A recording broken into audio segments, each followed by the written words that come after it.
Argi Pant. Nina woke up with a start and found herself chewing on a bedsheet. She was in her dormitory bed and it was pitch dark.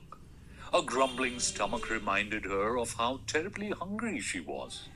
All because of Mr. Katiyar, the poker-faced warden of the residential school which had been her home for the last 1 year. He had found Nina talking during dinner time and had punished her by asking her to go hungry to bed. Nothing escaped the eagle-eyed warden, and now this dream had made her hungrier.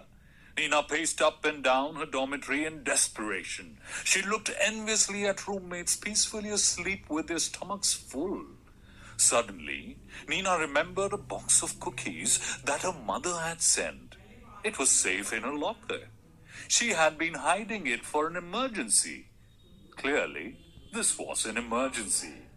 The locker room was at the end of the long corridor, and venturing out in the dark and creepy hallway was nothing short of climbing Mount Everest. Nina took her first trembling step towards the doorway and almost ran back. She remembered a boy from her class bragging about his encounter with a ghost here. But her stomach egged her on. The same hallway in the morning never looked so eerie, thought Nina. Pale with fright, the Girl Scout walked on and tried not to think about the ghosts and witches that could be lurking around in a corner somewhere. At last, she reached the locker room. Slowly turning the doorknob, Nina stepped into the dark room, let out a sigh of relief, and walked towards her locker. So familiar was she with her locker that she could locate it with her eyes shut. Then a sound almost made her jump with fright. "It's nothing but my imagination," she assured herself. Again, something rustled and moved in the room. Someone was there in the room, and Nina trembled with fear. Probably it was the ghost who frequented the corridor. She decided to grab her box of cookies and run back to her room. Sweating with fear, Nina gripped the locker door and yanked it open. And as she got the fright of her life, someone was sitting inside her locker. Even in the dark, she could make out a pair of eyes like hers. "So the corridor ghost lives in my locker," Nina thought in horror. She let out a piercing scream, and to her surprise, the ghost started yelling back. "Hey, ghosts are not supposed to scream, but make frightening noises," she thought. Nina's mouth fell open in surprise, and there was a silence in the room for a moment. The locker door swung back into its place.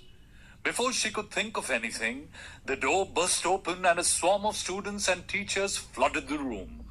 All the lights were switched on in a minute. "What's the matter?" growled the warden. He certainly looked displeased at having been woken up from his deep slumber. There is a ghost in my locker," Nina mumbled.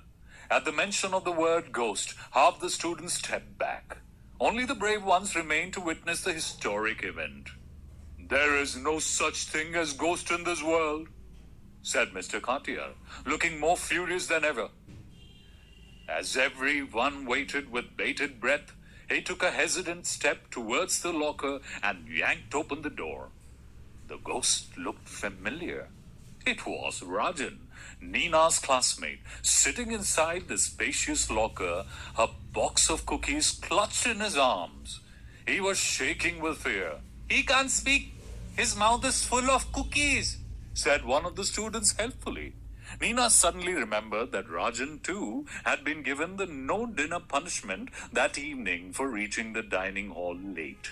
"I can see that his mouth is full, but eating cookies and walking down the corridor at this hour defies every logic and rule.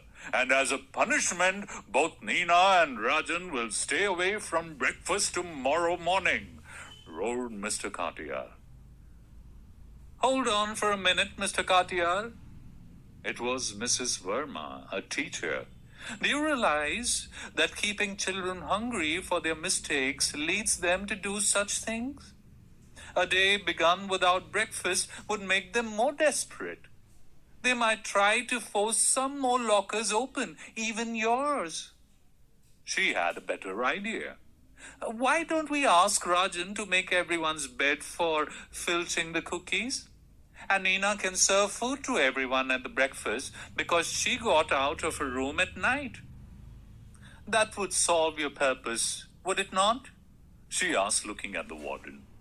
To everyone's relief, Mr. Cartier seemed to understand and, moreover, surprised all the students and teachers alike by treating them to a warm glass of milk and the remaining cookies from Nina's box. There wasn't a happier girl in the hostel who went to sleep stomach full that night.